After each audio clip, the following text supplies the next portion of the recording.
Ma hakkasin märkama, et viimasel ajal see periood on kestnud suht juba kuid, kui mitte aasta. Kui ma enam ei leia seda autentsust või lihtsust sotsmeedias ennast jagada, sest üks eluhetk midagi muutus. Kui vanasti ma kogu aeg olin hästi aktiivne sotsmeedias ja tegin end nähtavaks ja jagasin enda elu. Ja ma arvan, see oli sellepärast, et ma ei osanud teistmoodi. Ja pidin kogu aeg jagama enda kogemust, sest ma ei suutnud seda endale hoida. Ja kuidagi vajasin teiste ees seda nähtavust. Aga nüüd ma praegu tulen siia välja hoopis sellise taotlusega ja sooviga, kus vanasti ma tegin seda hoopis nagu enda jaoks, sest minul oli see vajalik. Ja nüüd ma märkan, kui midagi elus saan läbi elatud ja need tundeid, kogemusi, mul enam polegi seda vajadust väljapoole teistele jagada. Samamoodi ma tegelikult nii sõbrannatele ma enam ei suhtlegi nii palju. Mul ei olegi enam sõbrannasid, kellega ma igapäevaselt suhtleks. Ja see lähis ringkonnas see suhtlus ka muutus vähemaks, sest need hetked on palju laetumad ja kuidagi emotsionaalselt oskan ennast hoida paigalt paremini, vaid see ühendus on rohkem sellise jumalikkusega, kellega ma jagan neid hetki. Aga ja see nüüd see soov praegu siin olla kaamera ees. Jalutasin peale sörklingu.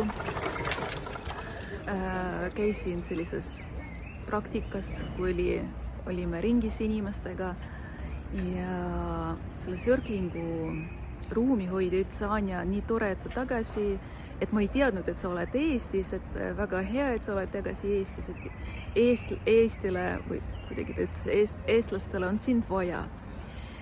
Ja ma arvan, see minu videoke siin, ma teen effortit, et tulla välja kaamera ette, aga võib-olla mitte sellepärast, et nüüd enam mul on seda vaja, vaid et olla rohkem väärtuslik teistele inimestele ja ma märkan, et tegelikult mul on ka olemas kas või igatsus nende inimeste.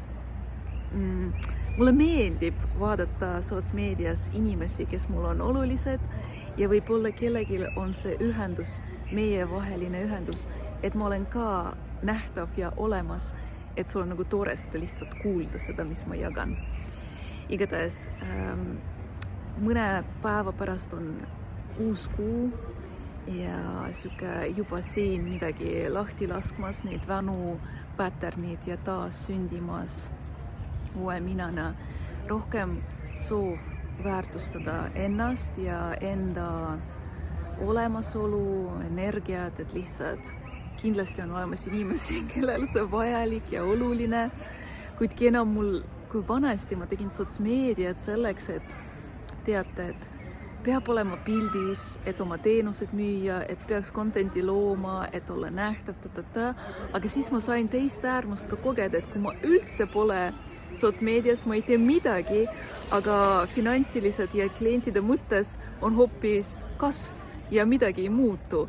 Et see, et kui ma teen sotsmeedia või ei tee, siis ma hakkasin nägema läbi, et aga mul ei olegi vaja nii palju aega sinna panna, päevi otsa istuda, luues contenti, et saada nii-öelda kliente, et ma enam ei tahtnud lihtsalt seda teha.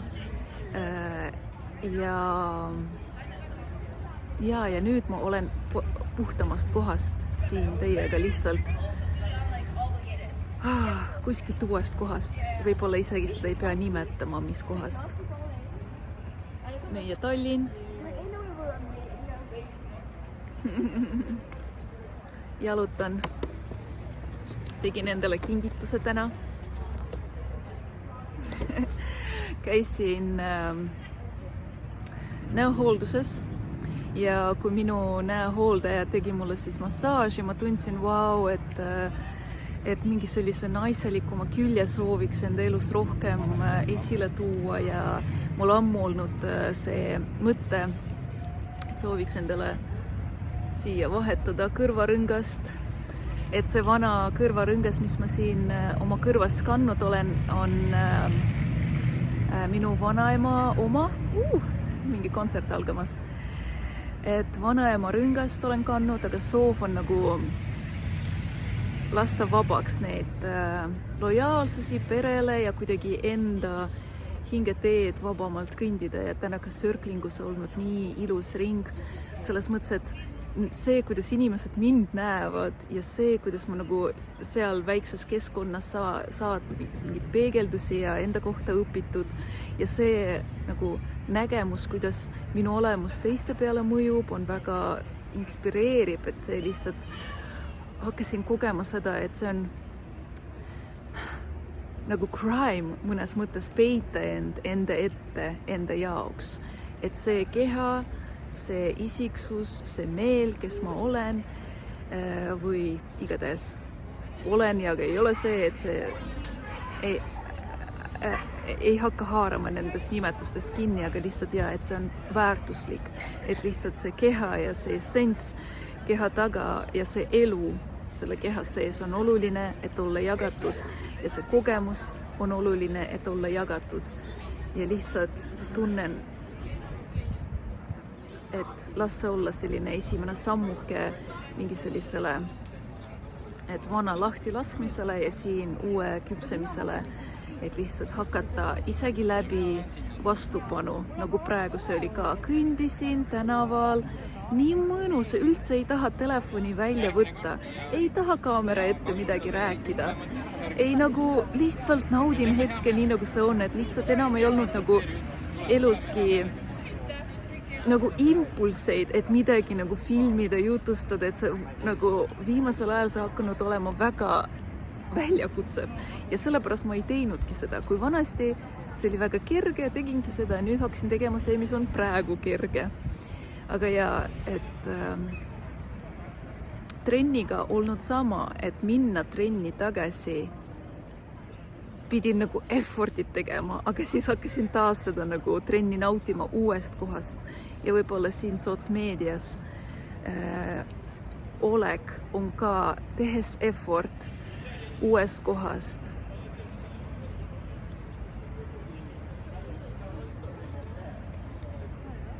Ja, on ka oluline. Märkan endas sellist mõtlemis pingpongi seal peas ka. Sellist mängu justkui praegu ei ole nagu 0-kuu faas, et peaks ju midagi alustama siis, kui on 0-kuu, mis on laupäev, et miks ma siin täna alustan mingeid asju, mis ei ole kuu poolt toetatud, sest ma elus täiega neid tsükleid jälgin. Ja siis ma märkan seda teist häält, mis ütleb, aga fuck it, et ei peagi nagu mingi kuu järgi alati toimetama, tegutsema, et võib-olla selle taga on hirm, äkki see minu algtaotlus või intention ei ole siis nagu elu poolt või nagu kuutsüklide poolt toetatud, et justkui mingit paremat hetke oodata, aga ei olegi paremat hetke, kui siin nüüd see video sai filmitud, peaaegu 10 minutit, siis las ta olla siin väljas olemas.